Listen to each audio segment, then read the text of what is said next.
Hello guys. कैसे हैं आप सब। आज मैं आपको सेशन नंबर 145, 146 एंड 147 के बारे में बताऊंगी। इसमें क्या होता है। सबसे पहले है हमारा session number 145, auditors to sign audit reports, ETC. चलिए फिर स्टार्ट करते हैं हम आज का टॉपिक। फर्स्ट है the person appointed as an auditor of the company shall sign the auditor's report or any other document of the company। Company के अंदर एक पर्सन को अपॉइंट किया जाता है एज अ ऑडिटर। उसको क्यों किया जाता है? वो ऑडिटर क्या काम करता है? वो कंपनी के डॉक्यूमेंट्स पे, कोई भी डॉक्यूमेंट होता है कंपनी का, उसके ऊपर साइन करता है और रिपोर्टिंग करता है। नेक्स्ट आता है तो क्वालिफिकेशंस, ऑब्जर्वेशंस और कमेंट्स ऑन फाइनेंशियल ट्रांजैक्शंस और मैटर्स। कोई भी फाइनेंशियल ट्रांजेक्शन्स होती है या फिर मैटर्स के ऊपर कोई भी ऑब्जर्वेशन होता है या कोई कमेंट होता है तो उसको ऑडिटर्स कंपनी के किसी भी फंक्शन के ऊपर वो इफेक्ट डालता है, कोई भी ट्रांजेक्शन या मैटर, उसको ऑडिटर या फिर कोई भी पर्सन कंपनी का जनरल मीटिंग में रीड करता है और बताता है कि ये मैटर्स हैं कंपनी के, जिसके लिए कंपनी कंपनी के फंक्शन में कोई भी इफेक्ट पड़ रहा है। ये तो था सेशन नंबर 145, छोटा सा सेशन था ये। नेक्स्ट चलते हैं हम लोग आगे। Auditors to attend general meeting, session number 146। All notices of and other communications relating to any journal meeting shall be forwarded to the auditor of the company।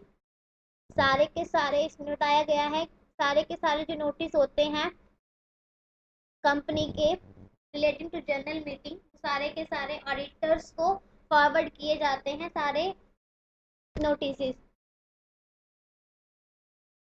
Next है the auditor shall unless otherwise exempted by the company, कि company में कोई भी exempted है,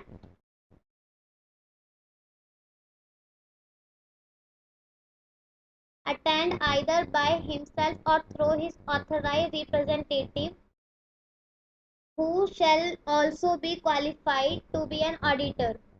कि auditor को exam कर दिया गया है, बोल दिया गया है कि तुम्हारी मर्जी है, तुम्हें मीटिंग जनरल मीटिंग में आना है तो आओ, नहीं आना तो मत आओ। वो तो था एग्जेम्प्टेड का। अगर ऐसा नहीं बोला गया है तो उन सारे मुद्दों में ऑडिटर की कंसर्न ली जाएगी। Audit any journal meeting and shall have right to be heard at such meeting on any part of the business। और उन सारे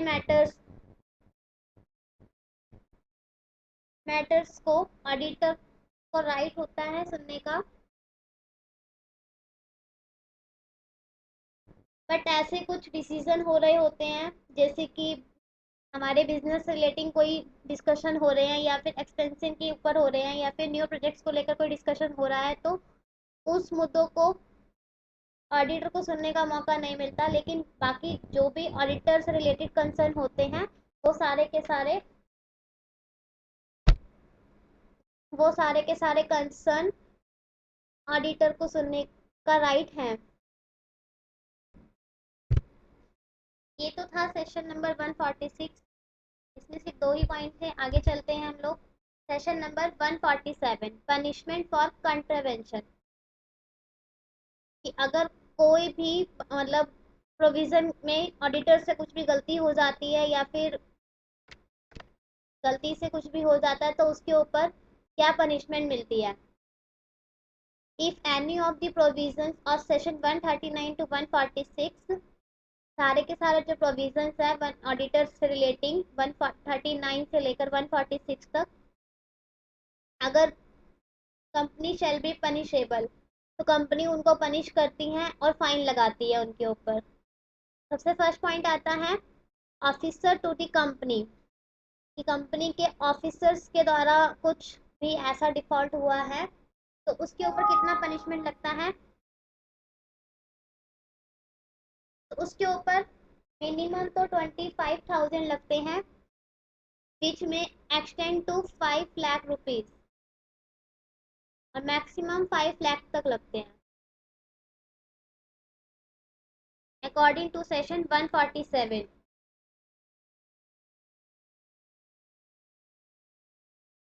नेक्स्ट आता है ऑडिटर्स ऑफ द कंपनी।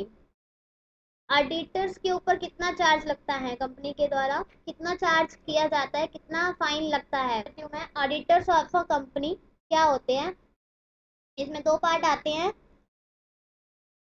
सबसे पहला है contravenes any of the provisions of section 139, section 144 और session 145 के अकॉर्डिंग, जो हमारे कंपनीज के रूल है उनके according the auditor shall be punishable with a fine, कि एक ऑडिटर को पनिश किया जाता है फाइन के साथ, जिनका मिनिमम अमाउंट तो 25,000 लिया जाता है और मैक्सिमम अमाउंट 5 लाख रुपीज होता है, या फिर 4 टाइम्स ही रेमुनेशन, उनके रेमुनेशन का 4 गुना, ऑडिटर्स के रेमुनेशन का 4 गुना काटते हैं, which ever is less.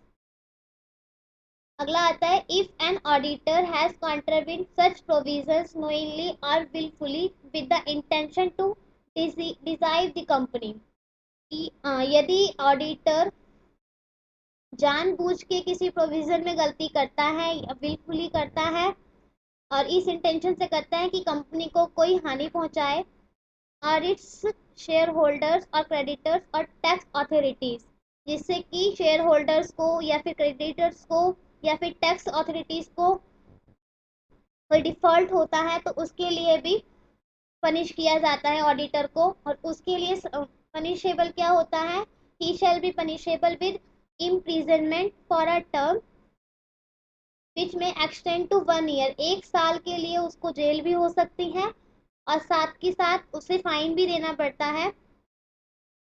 Minimum उसको 50,000 रुपीज देने होते हैं, 50,000 रुपीज उसके ऊपर चार्ज फाइन लगता है, but which may extend, maximum उसको 25 लाख देने होते हैं और 8 times remuneration of the auditor, auditors के रेम्यूनेशन में से 8 गुना,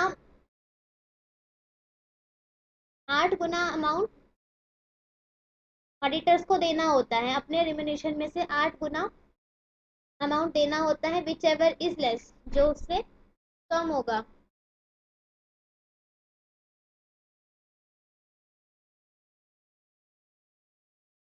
तो ये तो था ऑफिसर ऑफ द कंपनी को क्या पनिश किया जाता है, कैसे पनिश किया जाता है, और ऑडिटर ऑफ द कंपनी को कैसे पनिश किया जाता है। कोई ऑफिसर है कंपनी का, उसने ऐसा कुछ काम किया है तो उसको कैसे पनिश करेंगे और ऑडिटर को कैसे पनिश करेंगे।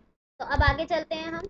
N auditor has been convicted, अगर कोई भी ऑडिटर कन्विक्टेड पाया जाता है और उसको पकड़ लिया जाता है कोई भी अपराध करते हुए, कन्विक्टेड माना जाता है उसको कि ये नोइंगली अपना मतलब इस एक्टिविटी को कर रहा है, तो उसकी refund the remuneration receive by him to the company, जो उसको रेम्युनेशन मिली होती है कंपनी से उसको रिफंड करना होता है। एंड अगला है pay for damages to the company, जो कंपनी के डैमेजेस हुए हैं उसको भी पे करना होता है ऑडिटर को। Statutory bodies for authorities or to the members or creditors of the company for loss arising out of incorrect or misleading statements of particulars made in his audit report, audit report में जो उसने गड़बड़ की थी उसकी वजह से जो क्रेडिटर्स को और कंपनी को लॉस हुआ होता है उसको भी ऑडिटर बियर करता है। नेक्स्ट आता है 4 point, the central government shell by notification specify any statutory body or authority or an officer for assuming promote payment for damages to the company or the persons under clause second of the section 3। तो था कि central government ये notification देती है कि जो auditor ने काम जो ऑडिटर के द्वारा किए गए इस डिफॉल्ट की वजह से ऑफिसर्स को जो भी डैमेज हुआ है उसको ऑडिटर बियर करेगा। एंड सच बॉडी अथॉरिटी और officer shall after payment of damages to such company or persons file a report with the central government in respect of making such damages in such manner as may specified in the said notification। और ये सारा का सारा notification में बताया जाता है कि क्या क्या डैमेजेस हुए हैं और कितने कितने का इसमें एक्सपेंस आ रहा है, उसको सारा का सारा ऑडिटर पे करता है। आगे चलते हैं, liability of audit firm. Audit firm की लाइबिलिटी क्या होती है ऑडिटर्स की? It is proved that the partners of the audit firm has or have acted in fraudulent manner or abetted or colluded in any part by or in relation to। अगर कोई भी default हुआ है और वो prove हो जाता है कि जो ये डिफॉल्ट हुआ है इस टाइप की एक्टिविटी में सारे मतलब पार्टनर या पार्टनर्स इन्वॉल्व हैं और उन्होंने जानबूझ के उस चीज को छिपाया है,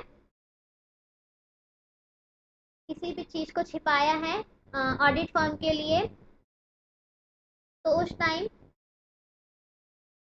द कंपनी ऑडिट डायरेक्टर और ऑफिसर्स की कंपनी के डायरेक्टर्स के अगेंस्ट या फिर ऑफिसर्स के अगेंस्ट उस डिफॉल्ट को छिपाया गया है, इसके लिए लाइबिलिटी होती है वेदर सिविल और criminal has provided in this act. उस टाइम पे चेक किया जाता है कि जो ये जो डिफॉल्ट हुआ है ये सिविल लाइबिलिटी के अंडर आता है या फिर क्रिमिनल लाइबिलिटी के अंदर आता है। हमारे कंपनीज के एक्ट में सेपरेट सेक्शन होता है जिसके अंदर ये बताया जाता है कि कौन सा लॉ एप्लीकेबल होगा इसके अंदर, और जो लॉ एप्लीकेबल हो जाता है उसी के अकॉर्डिंग पनिश किया जाता है एक ऑडिटर को और उसके पार्टनर्स को। आगे है, इन केस सिविल लाइबिलिटी के अंडर एप्लीकेबल होता है उसका वो केस, तब तो वो फाइन दे के छूट सकता है, लेकिन अगर क्रिमिनल लाइबिलिटी आती है तो उसको फाइन भी देना होगा और उसको जेल भी जाना होगा, जेल भी हो सकती है। आई होप आप लोगों को समझ आया होगा मेरा ये वीडियो। आज मैंने आपको सेशन नंबर 145 ऑडिटर्स साइन कैसे करते हैं रिपोर्ट्स में, और session number 146 and 147। I hope आपको मेरा ये वीडियो पसंद आया होगा। Thank you.